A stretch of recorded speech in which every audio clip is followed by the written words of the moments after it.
Cerita ini gue dapet dari Zul. Lebih tepatnya Zul sekeluarga ya. Ada istrinya Rini dan anaknya yang pas itu masih kecil.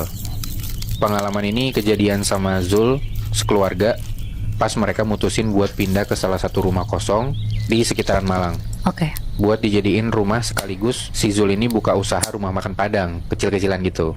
Zul ini tuh yakin buat tetap ngontrak di situ karena kebetulan secara lokasi tuh cukup strategis, rumahnya cukup luas gitu. Ada halaman depan sama halaman belakang, terus ruangan-ruangannya kayak udah dibagi dan dibatasin pakai tembok gitu. Jadi berbilik-bilik gitulah. Udah gitu harganya murah. Jadi ya langsung aja diambil sama Zul. Zul ini sebenarnya clueless juga sama bangunan kontrakannya itu.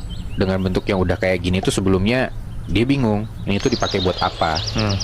Ya dia nggak kepikiran aneh-aneh lah pokoknya. Jadi dari awal tinggal di sana, bahkan sampai beberapa hari jalan, anaknya Zul ini yang masih kecil itu hampir tiap hari nangis ketakutan sambil ngelempar pandangan ke semua penjuru rumah. Nah gitu-gitu aja terus. Dan tangisannya tuh bakal makin kenceng setiap si anaknya ini dibawa ke arah halaman belakang rumah. Aneh banget soalnya kata Zul, halaman belakang rumahnya itu cuman ada tanah lapang berantakan yang di ujungnya kayak dibatasin tembok gitu sama bangunan di belakangnya. Nggak ada apa-apa lagi. Oke. Nah long story short, Zul sama Rini ini butuh sekitar 1-2 mingguan lah buat nyiapin rumah makan Padang yang mereka pengen buat ini. Dan selama itu juga anaknya selalu ditaruh buat duduk di meja kasir yang kebetulan ngadepnya ke halaman depan. Karena cuma di situ tuh anaknya Zul nggak nangis, nggak tahu kenapa. Awal-awal mereka buka, ada beberapa tetangga atau orang yang kebetulan lewat mampir buat beli makan. Nah Zul pede tuh di situ, soalnya review dari para pembeli pada bilang masakannya enak. Tapi ternyata kepercayaan Zul ini hilang gitu aja mulai. Soalnya untuk beberapa hari setelahnya, bahkan seminggu buka, nggak ada satupun orang yang mampir. Langsung hilang gitu aja.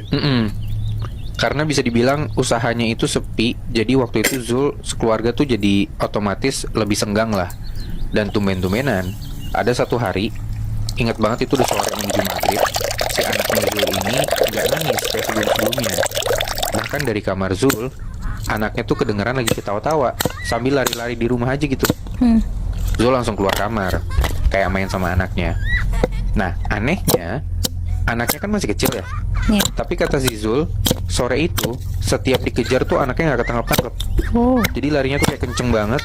Misal baru masuk ke bilik satu nih, tiba-tiba pas Zul udah masuk juga ke bilik itu, anaknya udah manggil dari bilik lain.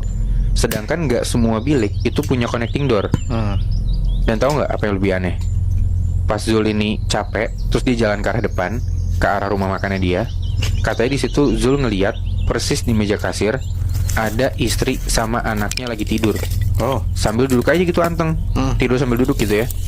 Padahal detik itu juga Zul masih ngedenger ada suara langkah kaki lari dari belakang dia. Terus tiba-tiba dari belakang ada suara anak kecil manggil, "Bapak," gitu. Zul balik pandangan ke belakang nih. Dan dia kaget banget Moy. Pas dia lihat ke arah belakang, ternyata hampir di setiap bilik rumahnya itu ada yang ngintip. Yang ngintip tuh kepala-kepala bocah gitu. Tapi kondisinya udah pada nggak sempurna. Mereka beneran menuhin semua masing-masing pintu bilik, kayak numpuk satu sama lain gitu, ngeliatin ke arah Zul. Dan gak lama dari situ, gak tahu dari sosok bocah yang mana, tapi pokoknya ada satu suara yang bilang gini, "Bukan bapak, Deng." Gitu. Udah tuh, abis suara itu kepala-kepala bocah ini ngilang langsung cepet, narik kepalanya buat masuk ke setiap bilik. Anjir. Hilang gitu aja. Nah untungnya di situ Zul tuh langsung sadar gara-gara dari jauh tuh ada suara tin klakson-klakson mobil gitu kenceng. Pas Zul lihat ke arah depan rumahnya, ternyata ada beberapa mobil plat luar kota yang mampir ke tempat makannya dia. Nah di situ Rini juga akhirnya kebangun buat nyiapin masakan. Nah jujur sebenarnya Zul tuh masih gemeteran di situ. Tapi ya mau gimana lagi, dia harus simpen dulu perasaannya dia. Kebetulan ada tamu rame lagi kan, jadi dia harus fokus tuh buat ngelainin tamunya. Udah tuh Zul sama istrinya nyiapin menu masakan. Ada kali sekitar 10-15 orangan di situ. Nah tapi ada yang janggal dari si tamunya ini. Dari pertama kali duduk di tempat makannya Zul, pandangan tamu-tamunya ini tuh udah gak fokus gitu Moy. Mereka tuh ngelihat ke sekeliling rumah Zul dengan tatapan yang sinis gitu. Bahkan kebetulan mereka tuh bawa anak kecil. Katanya anak kecil ini pas pada lari-lari tiba-tiba jatuh aja tuh, kayak ada yang dorong, padahal nggak ada siapa-siapa. Ini anak-anak si para tamunya itu ya. Iya. Gara-gara itu juga akhirnya si para pembeli ini gak jadi buat makan di tempat. Mereka milih buat dibungkus aja makanannya, nggak tahu kenapa. Ya udahlah, Zul sama Rini ikut aja, dibungkusin tuh makanannya. Pas udah mau pada cabut, sama Zul disamperin lah salah satu mobil buat semacam ngobrol gitu. Zul dapat komplain gitu Moy. Katanya Zul ini disuruh buat ngejagain anak-anaknya, biar nggak pada ngerusuh di tempat makannya itu. Katanya juga tadi anak pengunjung ini yang jatuh itu juga karena didorong sama anak-anaknya si Zul yang banyak banget katanya. Zul di situ bingung karena ya yang dimaksud anak tuh yang mana, kan anakku cuma satu. Iya. Apa yang dimaksud anak-anak itu tuh anak-anak yang ngintipin dan nunjukin wujudnya ke si Zul tadi gitu kan. Itu ya. Pokoknya dari kejadian hari itu akhirnya banyaklah kabar simpang siur atau gosip beredar tentang usahanya si Zul ini. Banyak yang bilang kalau usahanya Zul tuh pakai pesugihan atau apalah. Soalnya setiap ada yang beli ke sana, rasanya emang enak, bikin orang pengen beli. Tapi selalu dibikin buat nggak lama-lama di tempat makannya gitu, biar bisa gantian sama pembeli lain. Orang-orang tuh ngerasanya gitu. Dibikin buat gak lamanya pakai apa? Ya pakai gangguan dari sosok-sosok anak kecil yang sama itu.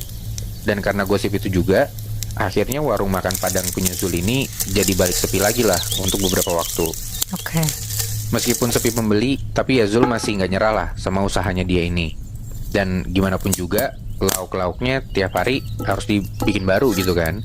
Dan beberapa lauk kebetulan butuh proses panjang tuh buat dibikin. Masak. Tiba-tiba Zul dengar suara anaknya nangis malam-malam. Oke. Zul sigap dong. Dia langsung nyamperin anaknya nih, ditinggal tuh masakannya. Tapi pas dicek, katanya anaknya tuh masih tidur pules di pelukannya Rini. Cuman suara nangisnya masih ada aja dan tambah kenceng. Dicarilah keliling rumah nih sama Zul. Ternyata sumber suaranya itu ada dari arah halaman belakang. Pas banget dari belakang tembok yang sengaja dibangun di ujung halaman buat ngebatasin sama bangunan belakangnya itulah. Si Zul ini kepo, disamperin sama dia ke arah tembok belakang itu.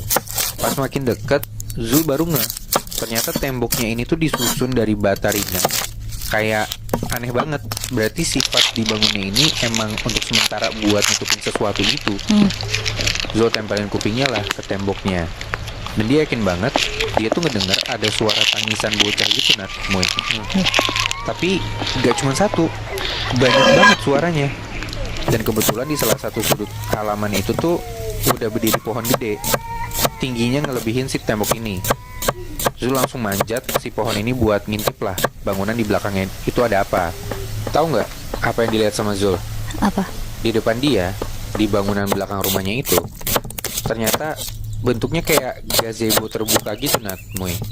Yang mana di bawah gazebo ini itu udah full diisi sama gundukan tanah pendek-pendek berbatu. Dan batu nisannya tuh seadanya gitu. Oh, jadi kayak pemakaman anak kecil gitu ya? Iya, kayak kuburan bayi. Suara tangisan bocah sih emang hilang ya. Tapi langsung ditimpa ada suara cewek kayak di samping kuping Zul gitu. Bunyinya kayak gini. "Shh, jangan berisik, anak-anakku lagi tidur." Ya. Wow, gila kan? Zul langsung tuh banting pandangan ke sampingnya dia. Dan bayangin Moy, di sampingnya Zul di detik itu juga ada yang ikut duduk di ranting pohon. Apa? Sosoknya cewek, mukanya udah basah merah kayak luka basah bekas kecelakaan aja gitu full. Rambutnya panjang dan agak-agak gimbal gitu, pakai dress putih kotor. Cing, serem banget sih. Gila. Sama di belakang punggungnya si cewek ini, pas Zul ngeliat, itu kayak ada darah ngalir dari luka yang gede banget gitu berlobang. Itu sundul bolong. Udah gitu dengan santainya si sosok ini tuh lanjut ngomong ke Zul bilang, "Itu anakku, bukan anakmu." Wow. Gila. Wah itu chaos banget. Pokoknya Zul ketakutan banget, dia kaget banget. Dia akhirnya mutusin buat lompat dari pohon itu, lompat ke tanah, padahal ya cukup tinggi. Bruk, Zul jatuh lah kenceng, sambil terus diketawain sama si sundul bolong ini. Dan karena jatuh kenceng, Zul yakin banget kalau kakinya ya keseleo lah di situ. Karena udah takut banget, dia cuek aja, Sambil pincang-pincang dia lari ke arah rumahnya dia. Yang penting dia bisa pergi dari halaman belakang itulah. Entah karena kakinya emang kesakitan atau karena takut abis ngeliat setan gitu ya. Tapi kata Zul, di setiap langkahnya dicabut itu, tanah halaman belakangnya tuh kayak tiba-tiba jadi penuh gundukan tanah aja. Persis mirip makam yang dia lihat tadi. Kondisi tanah yang kerasa kayak gini juga yang akhirnya bikin kondisi Zul tuh makin parah kakinya. Dan karena kondisinya makin parah, akhirnya warung makan Padangnya Zul terpaksa ditutup untuk beberapa hari karena ya tenaga kerjanya kurang kan. Pokoknya Zul ini cuma bisa tidur selonjoran di atas kasur kamarnya dia sambil sesekali diajak latihan buat pelan-pelan jalan lah sama Rini. Dan di beberapa hari tertentu, Rini sama anaknya rutin keluar buat ke dokter minta obat buat Zul. Jadi ya mau gak mau Zul sendirian aja tuh di rumah. Nah biasanya si Rini ini tuh kalau misalkan keluar buat ngambil obat ke dokter gitu ya, pulang tuh habis asar. Tapi ada satu hari di situ tuh bahkan sampai sore menuju maghrib Rini itu belum pulang. Oke. Zul mulai panik tuh di hari itu. Nah cuman tiba-tiba dari jauh ada suara istrinya tuh datang manggil-manggil. Zul mikir, oh udah pulang. Zul jadi lega lah. Dan Zul sadar banget hari itu istrinya nggak cuma manggil tapi nyamperin juga ke kamar. Bahkan ngajak Zul buat latihan jalan pelan-pelan keliling rumah pakai tongkat. Oke. Normal aja gitu kayak biasanya. Nah cuman setelah ngajak buat latihan jalan itu, di situ tuh Rini nggak ngomong sepatah kata pun. Dan sambil terus nonton si Zul, Rini ini tuh kayak ngarahin Zul buat latihan jalan ke arah halaman belakang gitu. Zul bingung kok kesana gitu kan. Pas ditanya kenapa, kata si Rini, Zul tuh dibawa ke halaman belakang karena obat sembuh dia ada di situ. Jalan. Zul kayak dituntun buat deket sama si tembok belakang rumah itu tuh. Tembok tempat dimana Zul jatuh karena mau ngintip apa yang ada di belakang rumah dia. Tapi dia baru ngeh detik itu. Ternyata ada bata ringan tembok yang kayak udah keropos gitu Nat, Moy. Kayak bekas mau dijebol. Zul coba narik tangan Rini yang dari tadi jalan di belakang. Tiba-tiba hilang Nat, Moy. Rini tuh nggak ada di sebelahnya Zul. Wow. Bahkan sebenarnya dari tadi Rini pun belum pulang ke rumah sebenarnya. Dia merinding di situ ya. Tapi rasa penasaran itu ada.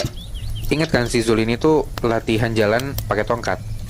Nah, udah deh berbekal tongkat itu, akhirnya Dini semacam pengen ngejebol bata ringan yang ada di depannya dia. Tongkatnya tuh dipukul-pukulin tuh beberapa kali sampai akhirnya berlobang. Zul makin ngedeket tuh ke temboknya. Nah kalau diintip lagi, emang bener kayak ada gundukan tanah makam gitu Nat, Moy. Makin penasaran si Zul ini. Dia masukin tangannya ke arah lobang itu, pelan-pelan tangannya masuk. Nah kalian pasti tahu lah ya, rasanya tangan masuk ke lubang tembok pasti teksturnya tuh semen atau bata gitu kan. Nah ini tuh juga sama yang dirasain sama Zul tuh awal-awal kayak gitu. Nah kenapa di awal doang?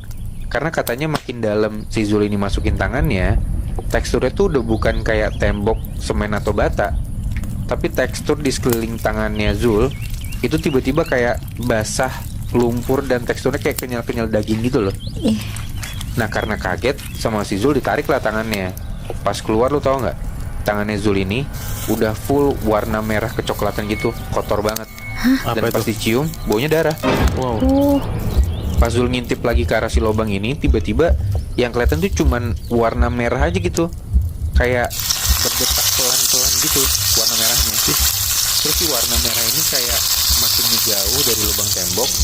Dan pas makin jauh, Zul langsung jatuh aja tuh makin kagetnya. Karena ternyata yang dia lihat itu warna merah di balik tembok itu, yang berarti dia habis masukin tangan itu adalah punggung sundel bolong. Sundel bolong yang sempat dilihat sama Zul pas kemarin malam itu. Wah gila. Pelan-pelan si sosok ini tuh ngejauh sambil kayak ngegandeng anak-anak kecil yang udah saling gandeng satu sama lain. Jadi kayak berantai gitu tuh. Dan jumlahnya tuh gak dikali, banyak banget. Wah, pergi gitu aja ngejauh dari lubang tembok barusan. Pokoknya detik itu juga Zul gak bisa ngapa-ngapain. Sekujur badannya tuh kaku, jatuh ke tanah aja.